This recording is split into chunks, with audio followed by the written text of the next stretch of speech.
Assalamualaikum warahmatullahi wabarakatuh. Innal hamdalillah nahmaduhu wa nasta'inuhu wa nastaghfiruh wa na'udzu billahi min shururi anfusina wa min sayyiati a'malina. May yahdihillahu fala mudilla lahu wa may yudlil fala hadiya lahu. Asyhadu an la ilaha illallah wahdahu la syarika lahu wa asyhadu anna Muhammadan abduhu wa rasuluh. Allahumma salli wa sallim wa barik an nabiyina Muhammadin wa ala alihi washabbihi ajma'in. Kepada kaum muslimin dan muslimat yang mudah-mudahan dirahmati oleh Allah Ta'ala, saya akan menjelaskan keutamaan orang miskin yang sabar.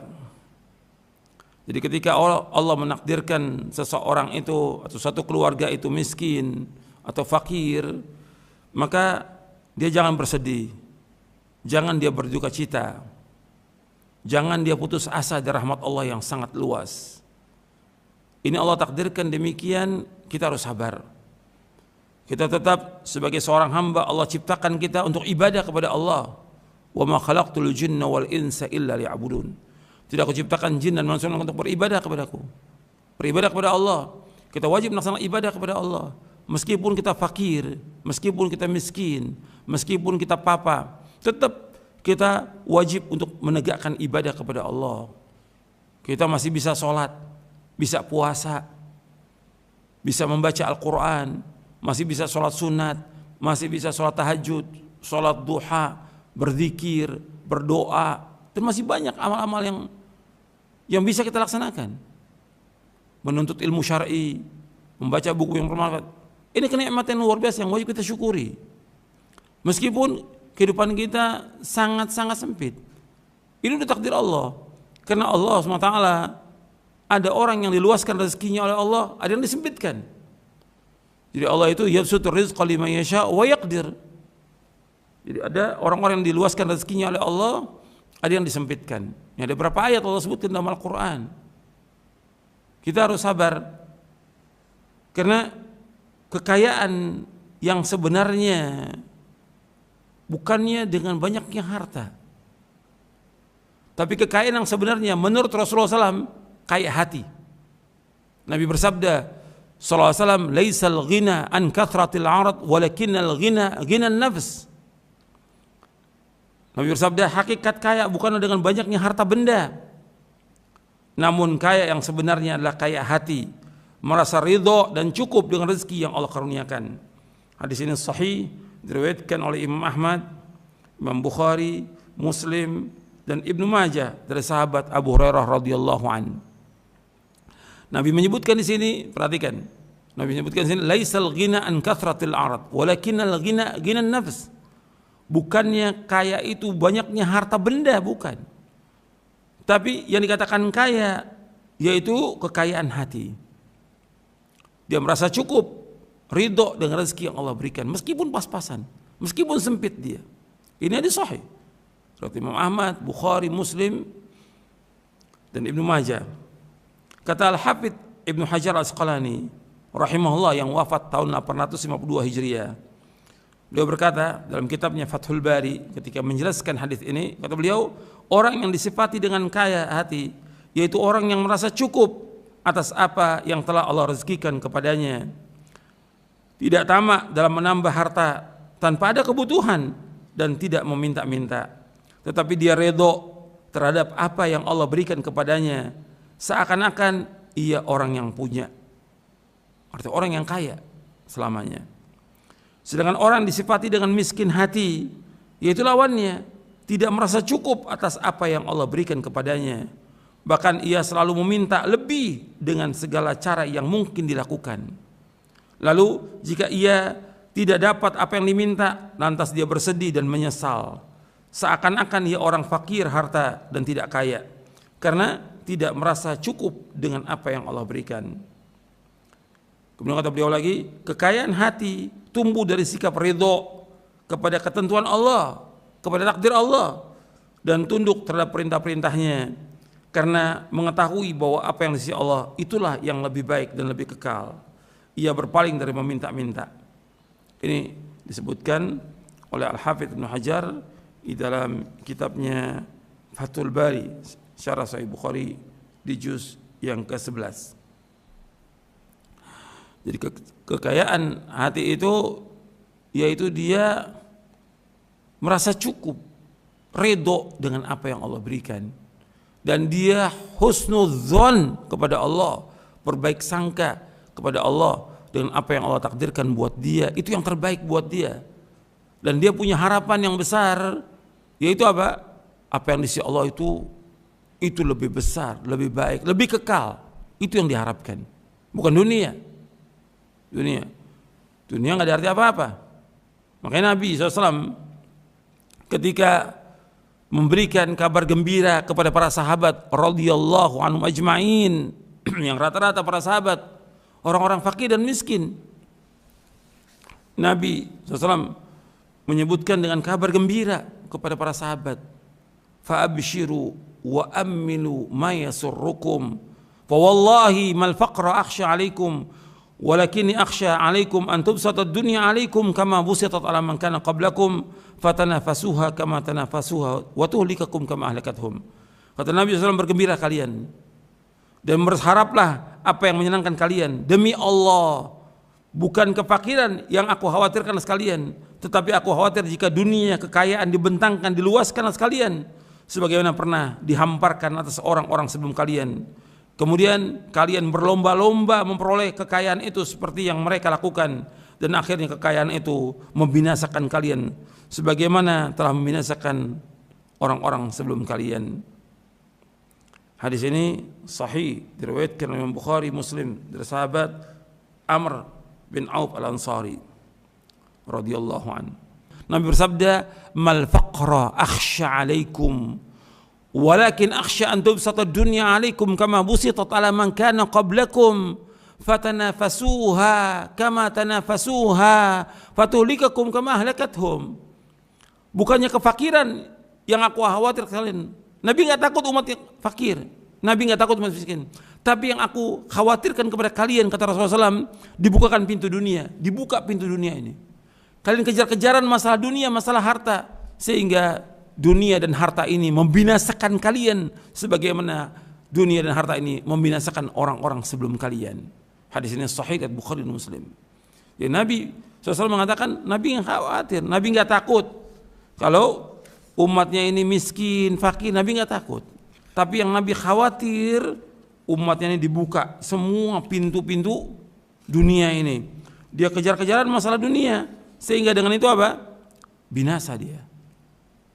Banyak orang-orang kaya yang dia lupa dia dengan apa tugas dia di muka bumi ini.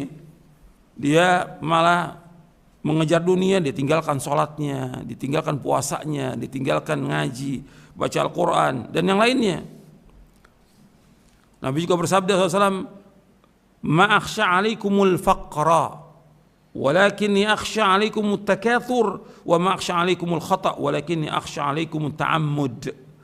Aku tidak khawatir atas kalian kefakiran, kemiskinan, akan tapi yang aku khawatirkan atas kalian yaitu berlomba-lomba memperbanyak harta kekayaan. Dan aku tidak khawatir kalian berbuat dosa karena kekeliruan tidak sengaja, akan tetapi yang aku khawatirkan kalian berbuat dosa dengan sengaja. Hadis ini sahih, diriwayatkan oleh Imam Ibn Hibban dalam Mawaridh Dham'an, dan juga Al-Hakim dalam Mustadrak, dan Ahmad dalam Musnadnya dari sahabat Abu Hurairah. Nabi nggak khawatir umat ini fakir. Ikhwani fiddin, a'azakumullah. Orang yang fakir, yang miskin, bersabar dia, bertakwa, lebih baik daripada orang kaya yang tidak bersyukur, yang tidak bertakwa. Meskipun jumlahnya orang kaya ini banyak. Nabi SAW pernah menyebutkan tentang orang ini, orang miskin yang sabar, orang miskin yang bertakwa, yang taat beribadah kepada Allah Ta'ala, maka ialah orang yang paling mulia. Dia lebih baik dari orang-orang kaya yang jumlahnya banyak di dunia ini. Meskipun dia dihina oleh manusia karena kemiskinannya, meskipun dia direndahkan. Ada satu riwayat yang sahih dari Sahal bin Sa'ad As-Sa'idi radhiyallahu an, disebutkan kemudian lewat. Jadi ada orang lewat, yang satu orang kaya, satu orang miskin. Kemudian lewat seorang laki-laki fakir dari kaum muslimin, maka Rasulullah SAW bertanya kepada para sahabat, bagaimana pendapat kalian tentang orang fakir yang lewat tadi? Mereka menjawab, dia orang Islam yang fakir layak bila pinangannya ditolak. Apabila minta pertolongan tidak ditolong, bila berkata tidak dengar, karena miskin. Lalu Rasulullah SAW bersabda, hada khairun min mil'il ardi mithla hada. Orang ini lebih baik daripada orang kaya sepenuh bumi semuanya. Orang fakir miskin ini yang dia bertakwa kepada Allah itu lebih baik daripada orang kaya sepenuh bumi. Hadis ini sahih, diriwayatkan oleh Imam Bukhari. Dan Imam Bukhari bawakan hadis ini dalam bab apa? Bab fadlil faqr. Imam Bukhari bawakan hadis ini dalam bab fadlil faqr, bab keutamaan fakir. Di babnya, bab keutamaan fakir. Kemudian orang miskin yang sabar, maka kesabarannya bisa menjadi keselamatan agamanya. Seperti Nabi bersabda, yushiku ayyakuna khairamal muslim ghanamun yatba'u biha sya'afal jibal wa mawaqi'al qatr yafiru bidini minal fitan. Hampir tiba waktunya sebaik-baik harta orang muslim ialah kambing yang digembalakannya di puncak gunung dan di lembah. Orang itu pergi menjauhi fitnah untuk menyelamatkan agamanya. Hadis ini sahih riwayat Bukhari dari sahabat Abu Sa'id Al-Khudri. Jadi apabila seorang fakir, miskin diberikan oleh Allah kesabaran dalam menghadapi hidup ini, dia sabar atas kefakirannya, sabar atas kemiskinan, sabar atas cobaan dan ujian dan musibah ini dalam kondisi seperti ini, maka ini sebuah nikmat. Kesabarannya itu sebuah nikmat yang besar. Nabi bersabda SAW, wa may yasta'fif yu'ifahu Allah wa may yastaghni yughnihi Allah wa may yatasabbar yusabbirhu Allah wa ma u'tiya ahadun ata'an khairan wa awsa' min as-sabr. Nabi bersabda SAW, barang siapa yang menjaga kehormatan dirinya, maka Allah akan menjaganya. Barang siapa yang merasa cukup, maka Allah akan mencukupinya. Dan barang siapa yang melatih dirinya untuk sabar, dia latih diri untuk sabar, maka Allah akan memberikan kesabaran kepadanya. Dan tidak ada pemberian yang lebih baik, lebih luas bagi seseorang melainkan kesabaran. Ketika dia diberikan oleh Allah kefakiran, kemiskinan, dia sabar, itu lebih baik dari semua yang diberikan oleh Allah kepada manusia ini. Hadis ini sahih riwayat Bukhari dan Muslim dari sahabat Abu Sa'id Al-Khudri radhiyallahu an. Ikhwani fi din, azakumullah. Antum perhatikan bahwa tegaknya agama ini itu dengan doanya orang-orang yang soleh, dari orang-orang fakir miskin. Kita ini ditolong oleh Allah karena orang fakir miskin. Dan ini mesti ada di dunia ini, ada orang kaya miskin. Yang terbanyak yang miskin, yang fakir. Tapi kita ditolong oleh Allah, ditegakkan agama ini oleh orang-orang miskin. Nabi bersabda SAW, hal tunsaruna wa turzaquna illa bidu'afaikum. Bukankah kalian mendapat pertolongan dan rezeki dengan sebab adanya orang-orang yang lemah di antara kalian? Hadis ini sahih. Dikata Nabi SAW, kalian ditolong oleh Allah dengan sebab orang-orang yang lemah. Kalian diberikan rezeki oleh Allah dengan sebab orang yang lemah. Hadis ini sahih Bukhari dari sahabat Sa'ad bin Abi Waqqas radhiyallahu anhu. Nabi juga bersabda SAW, innama yansurullah hadhil ummata bidha'ifiha bida'watihim wa salatihim wa ikhlasihim. Sesungguhnya Allah menolong umat ini dengan sebab orang-orang yang lemah di antara kalian. Sesungguhnya Allah menolong umat ini dengan sebab orang-orang yang lemah di antara kalian, yaitu dengan salat mereka, dengan doa mereka, dengan salat mereka dan keikhlasan mereka. Hadis ini sahih diriwayatkan oleh Imam Nasai dari sahabat Sa'ad bin Abi Waqqas. Jadi ikhwani fid din, azakumullah, orang miskin yang sabar, orang fakir yang sabar, yang taat kepada Allah, itu justru mereka lah ditolongnya agama ini. Rasulullah ditolong oleh orang-orang miskin. Tegaknya agama ini dengan orang-orang miskin.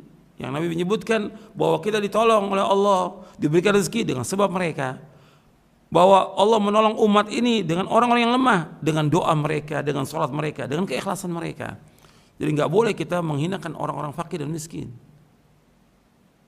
Dan antum perhatikan lagi bahwa orang yang beruntung, orang dia Islam diberikan rezeki pas-pasan, tapi dia syukur, dia ridho, dia puas dengan rezeki itu. Nabi bersabda sallallahu alaihi wasallam, qad aflaha man aslama wa ruziqa kafafan wa qanna'a Allah bima ata. Qad aflah, sungguh beruntung, sungguh sukses siapa? Man aslam, orang Islam. Wa ruziqa kafafan, diberikan rezeki cukup, pas-pasan. Wa qanna'a Allah bima ata, dan dia diberikan oleh Allah kepuasan, ridho, puas dengan rezeki yang Allah berikan.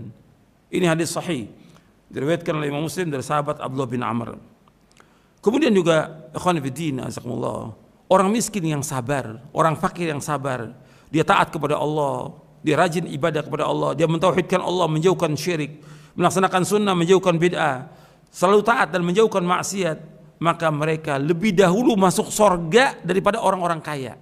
Bedanya 500 tahun bedanya. Untuk perhatikan tuh, orang miskin, fakir yang taat kepada Allah, dia lebih dulu masuk surga daripada orang kaya. Bedanya 500 tahun. Nabi bersabda sallallahu alaihi wasallam, yadkhulu fuqara'ul muslimin al-jannata qabla aghniyahum bi nisfi yawmin wa huwa 500 amin. Rasulullah SAW bersabda, orang-orang fakir kaum muslimin akan masuk ke surga sebelum orang-orang kaya dari kalangan kaum muslimin. Perbedaan lamanya setengah hari, yaitu 500 tahun. Hadis ini sahih, hadis ini hasan sahih, diriwayatkan oleh Imam Tirmidzi dan Ibnu Majah dari sahabat Abu Hurairah. Ikhwani fiddin, azakumullah. Kalau saya sebutkan tentang orang fakir miskin yang sabar lebih utama daripada yang lain, bukan berarti kita nggak boleh kaya. Kalau memang kita diberikan rezeki lebih oleh Allah dan kita kaya dalam ketaatan kepada Allah, harta kita, usaha kita tidak melalaikan kita dari mengingat Allah, tetap kita mentauhidkan Allah, menjauhkan syirik, melaksanakan sunnah, menjauhkan bid'ah, tetap kita istiqamah dalam melaksanakan ibadah kepada Allah, menjauhkan perbuatan dosa dan maksiat, maka nggak ada masalah seperti ini. Seperti sahabat-sahabat ada yang kaya, Abu Bakar As-Siddiq radhiyallahu an, Abdurrahman bin Auf, Abu Talha, Abu Dahdah, dan yang lainnya banyak. Utsman bin Affan radhiyallahu an. Tapi tidak melalaikan mereka. Justru hartanya mereka infakkan, mereka sedekahkan untuk tegaknya agama ini. Sampai Abu Bakar hartanya untuk semua, untuk agama Islam. Makanya Nabi bersabda tentang Abu Bakar itu, tidak ada ma nafa'ani malun illa malu Abu Bakar. Tidak ada sesuatu harta yang bermanfaat bagiku melainkan hartanya Abu Bakar. Ma nafa'ati malun qat illa malu Abu Bakar. Enggak ada harta yang lebih bermanfaat bagi aku untuk menegakkan agama ini kecuali hartanya Abu Bakar As-Siddiq radhiyallahu an. Karena dia menginfakkan hartanya semua untuk jalan Allah SWT, yang ditinggalkan oleh Allah dan Rasulnya sallallahu alaihi wasallam.